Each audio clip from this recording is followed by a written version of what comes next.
World's Greatest Dad is the most messed up movie that I've ever seen. So, the movie is about a dad called Lance Clayton, played by the legend himself, Robin Williams. Rest in peace. Who is an aspiring writer who is very capable but has just not found a publisher, and he has a son named Kyle who is the biggest dick I've ever seen. Like, screw Joffrey. This guy should be the most hated kid in any form of entertainment. I hate this guy. So let's just move away from him for my own mental sanity and continue talking about the movie. Lance, the father, works as a teacher in a school, and well, nothing in his life is going well, apart from the fact that he is dating a woman who is way out of his league, named Claire. Out of his league for Lance the character, not Robin Williams. Let's make that completely clear. Now, I'm gonna speed through the plot. So basically, Lance's son is a brat and is completely ungrateful for whatever his father does and doesn't even respect his father. He just is an ungrateful bastard who just has a kink. Like, he has this entire thing where he just beats his meat while he chokes himself. He's a kinky guy. And he also doesn't care about his father, and he just talks down to everybody, right? You need to see the movie to really hate this guy and really know how much of a brat he is.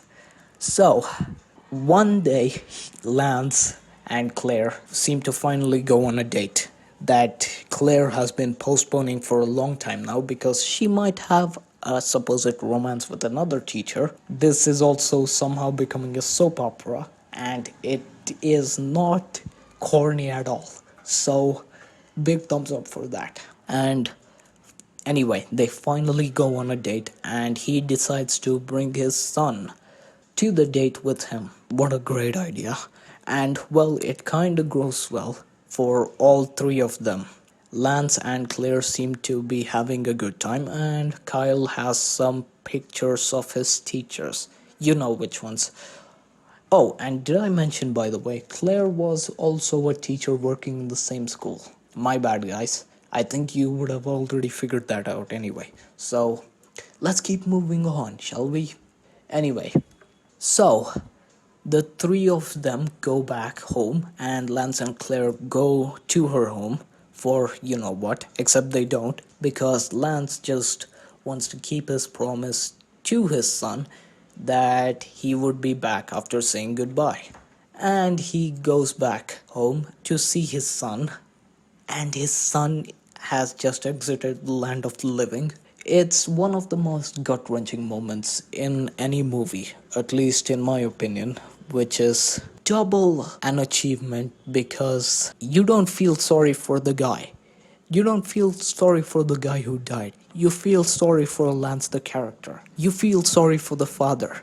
He, Robin Williams, somehow makes you feel sorry for an absolute jerk dying. And it is beautiful. It is glorious, right? So, what happens, and this is where the movie finally starts getting really messed up, is that Lance finds out exactly how he died, and this is when he gets a great idea to reframe his son's death as a suicide, and source of which was personal depression. And basically, Lance projects all his anger and his wants in life to his son's death. And when he goes back to school and he finds out, and everybody knows at this point that his son had died, nobody even comforts him. They just move on with their life. Nothing seems to be that out of the ordinary. Like, he is still the least popular teacher in school. He still doesn't really have a secure enough job or enjoy the current one he is doing. And the only person who kind of feels sorry for him and actually went to his son's funeral is Kyle's best friend. And basically, after we see how little people care about him, and kind of see how justified he is for how angry he is at the world.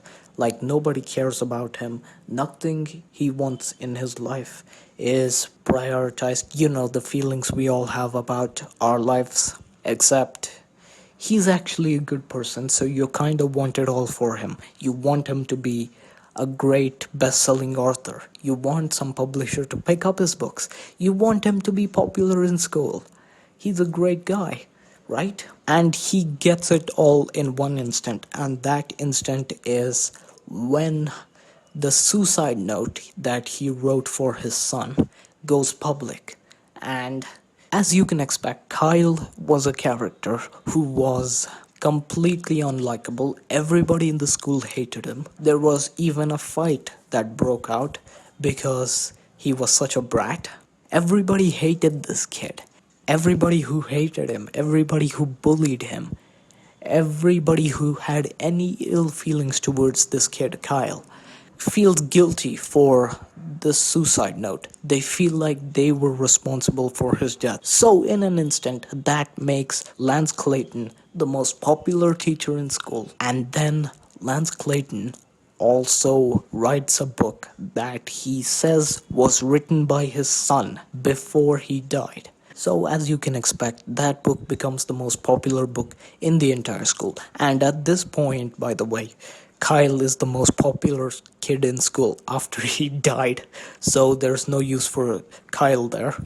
But yeah, after he died, everybody just wanted to know more about Kyle.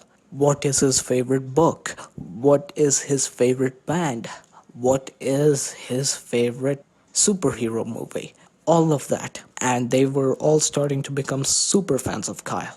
So basically, they started stitching up shirts that Kyle used to wear. Some people started dressing like Kyle. Some people had shirts stitched for them with the face of Kyle on it, which is just ridiculous, but fine, let's go with it. Anyway, Lance finally gets a book publisher, and he also gets to go into a talk show, a very popular talk show, apparently. But yeah, he gets to go to a talk show, and you can just see it on his face. Like, he is completely stressed out. He is so strained, and he feels so guilty for how he is exploiting his son's death. And his best friend, Kyle's best friend, even confronts him about it and just tells him what a jerk he really is. So, after bearing this unbearable guilt for as long as he could, he just comes out and he confesses to everybody in the entire college what he did and what he was. This was in Kyle's memorial, by the way. The school actually held a memorial for Kyle to honor him, and Lance had to give a speech about his son, but instead he just completely confessed that he exploited his son's death, and also that none of these people really like him. Everybody hates him. He was a jerk, and even him, the father, hated his son but loved him as a son, hated him for the person he was. It's convoluted, but it's also so deep, right? So he completely confesses it, and they immediately turn on him. Like, they hate this guy. They call him a jerk, and quite rightfully, right? He exploited his son's death to further his own career, and from the outside perspective, you can understand what a jerk that makes you look like. But also, the very people, the very school, the very students and teachers in that school who accuse him of exploiting his son's death and living a life filled with lies are hypocritical because they're doing the exact same thing. They are pretending like they like Kyle. They are pretending like they had any interest in him. They're even pretending like he was a good person to begin with. So, messed up stuff, right? But yeah, they reject him, and he just exits the school, confessing the truth just freed him from all the guilt and all the pressure he was feeling. And they obviously, had Robin Williams strip down naked and jump into a pool because the movie was R rated. So if you wanted naked Robin Williams, go watch this movie. But if you also want a really good but kind of messed up story, which is weirdly edgy, go watch this movie. It's really good. But the conclusion of the story was that Lance Clayton, when he was going back to his home, was met by Kyle's best friend, the guy who turned on him for being an absolute jerk and for exploiting his son's death to fuel his own ambitions. He got confronted by him and just told him that he's a really good writer and that he shouldn't stop writing. And to which Lance Clayton just said, yeah, he won't. The end short of the movie is that him, his next door neighbor, and Kyle's best friend all were in a room chilling and watching a movie, and they were the happiest they had ever been in their life. So basically, the deep theme of this movie is that there are two themes, right? Number one is you shouldn't fake it just to be popular. You should be real and hang out with the people who value you for who you are. That'll make you way more happier than being the most popular fake guy in a group. And also that you shouldn't really be good because you want something out of life or you want something out of somebody else. You should be good because that's who you are. You should be good because being good itself is a really good reward, which is a great theme altogether. And the reason why this movie is so messed up is because of how conflicted I feel towards Lance after he framed his son's death as something completely different than what had actually happened. Because I simultaneously was happy that everything in his life was going so great. He was finally getting the recognition that he deserved. He was finally getting to publish the books that he had always wanted to, along with publishing the book that his son supposedly wrote. He gets to publish his own books. That was the deal made by the book publisher. But yeah, he got everything he wanted. And yet, you felt so conflicted because you were really happy that he got everything he deserved in his life. He was a great father.